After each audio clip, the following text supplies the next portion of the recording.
How many years have you been doing this media day? Man, Nate, I think this is, someone said our fifth, maybe it's our sixth. I don't know, whatever it is. I saw pictures from year one. I looked a lot younger in year one. But so I think about 5-6 years, yeah. And tell me, I guess, like just the fundamentals of why you decided to start doing this and why it means so much to you. So I got to know some of the coaches, high school coaches in town. And, it's expensive to run a football program. And they were, telling me about the trials, tribulations they had running one.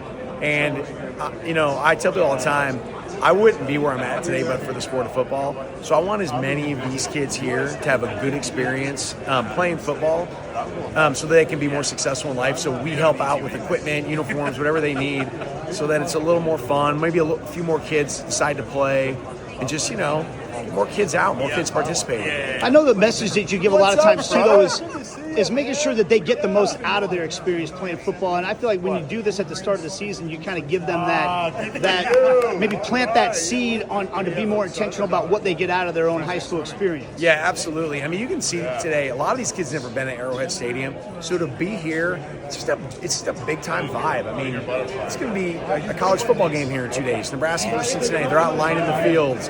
It's actually beautiful out in the stadium today. There's not one person sitting in the seats. So it's just a big-time event for these kids. It's just fun. They get to see some of the teams they're going to square off with in a couple weeks.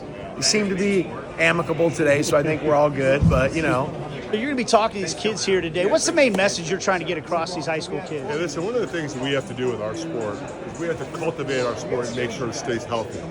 The young men that are here could be players.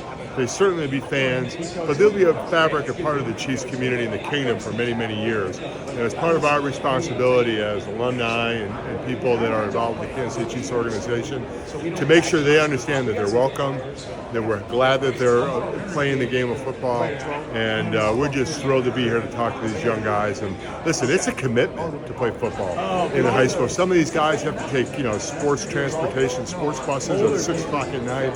Some have to get up very early to get to practice. So we want to thank them for playing this great sport. Well, I know one of the things Mike wants to tell them, too, is like not all of them are going to make it as a pro like you, but they can get so many other things in terms of leadership and skills for life by playing high school football, making sure they get that out of this experience. I mean, I know it sounds corny, but listen, football's a microcosm of life. We all have fourth down situations that we have to convert, whether it's with kids or family or your spouse or your job. Nothing's always easy. Nothing's easy.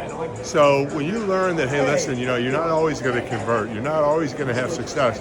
But if you keep going, you keep fighting, you keep battling, you give yourself an opportunity to have success. You give yourself the opportunity to score. And I think that's important for these kids to understand that not everything's going to be easy, and not everything is, smooth sailing. But they learn lessons on the football field because you're going to get knocked down. You got to get back up, and these kids will learn that, and it'll help them later in life.